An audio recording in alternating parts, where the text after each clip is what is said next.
attitude affected our financials. That it was very much described. And the economy, not only Kerala, nationwide and worldwide, there is a trend for a slowdown because of many reasons. So in such a situation, we have to improve the economic activity. That is one of the concern. Then the financial difficulties which we are facing because of the central union government's attitude. There are some constraints. We have to overcome that issue. So basic issue, these are the basic backgrounds, but basic issue is the development of the state, because new kind of employment should be there, new generation employment, new kind of development activities should be there. So our focus was that more employment, more economic activity, and the younger generation needs more facilities for education. They have to be, because many of the people are migrating for education like that. So we have to get them back here for education and employment. So these all aspects are there.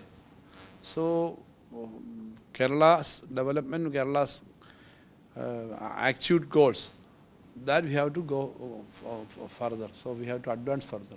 Also mentioned about the private investment, especially in the field of education. What do you mean? Private investment always we from 1957 government onwards, private investment was there, and we tried to bring many of the investors for the development of the state. So if you take the example of EMS government, Maur Gwalior Rains was started at that time in 50s, you know. Then again after that also many of the people came. Here, education facilities, I said about making the Kerala as a good education hub, because we have very good history of good education system. Many of the teachers are going from Kerala to other states. If you go to some states, you can see about English medium school Kerala teachers. I saw it many places. So there is a reputation for the teachers.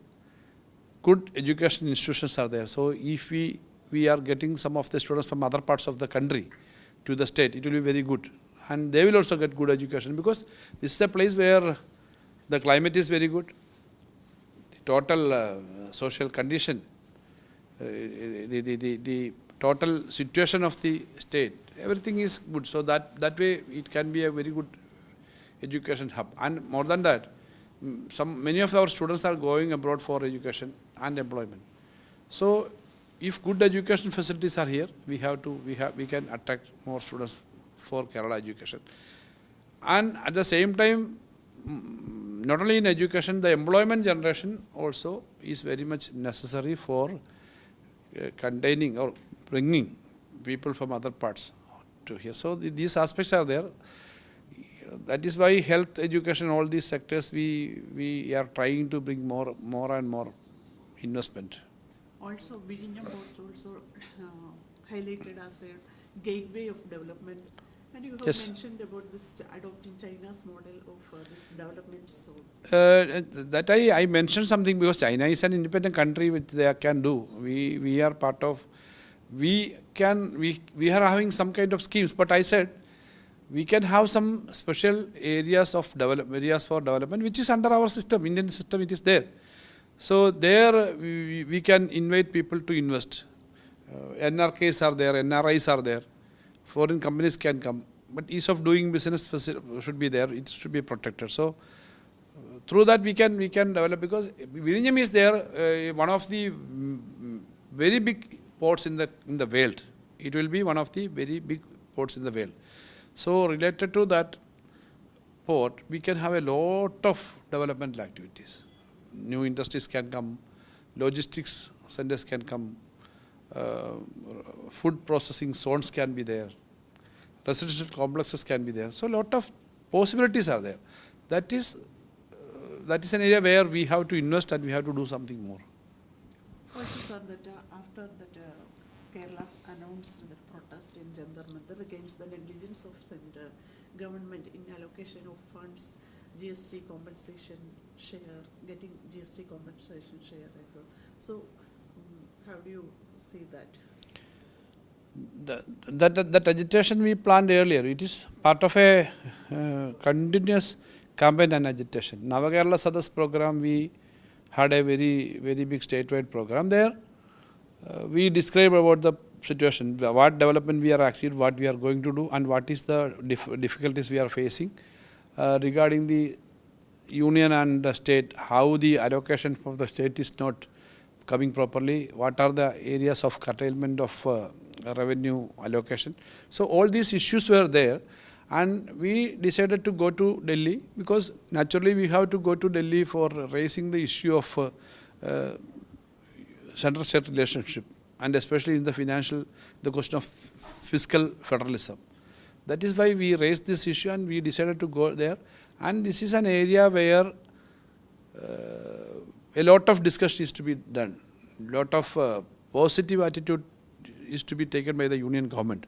Because fiscal federalism in a country which is always advocating about cooperative federalism, fiscal federalism is an area to strengthen the aspect of cooperative federalism. That is why we are going there. We are raising that we are curtailed of our financials through the cutting down of the percentage in divisible pool.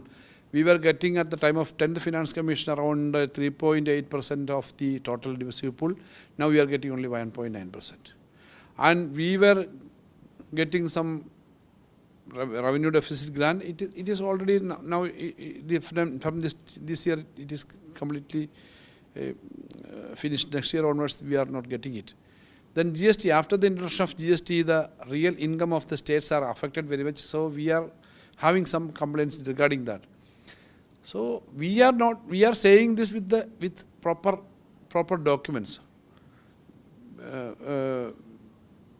If you take the revenue sharing, and if you take the total percentage of tax to the state compared to the other states, on an average, Reserve Bank report says that around 50 or 45%, 50% of the revenue for many of the states are from centre's part and 50 from state part. But unfortunately, this year after the final account, we are seeing that we are getting only 21% from the centre's part, tax part. So these issues are there. That is the thing. So you are telling that this is because of the Kerala is a non-BJP ruled state? Generally, that is the issue because there is a political issue there. This is actually the states which are not ruled by the union government.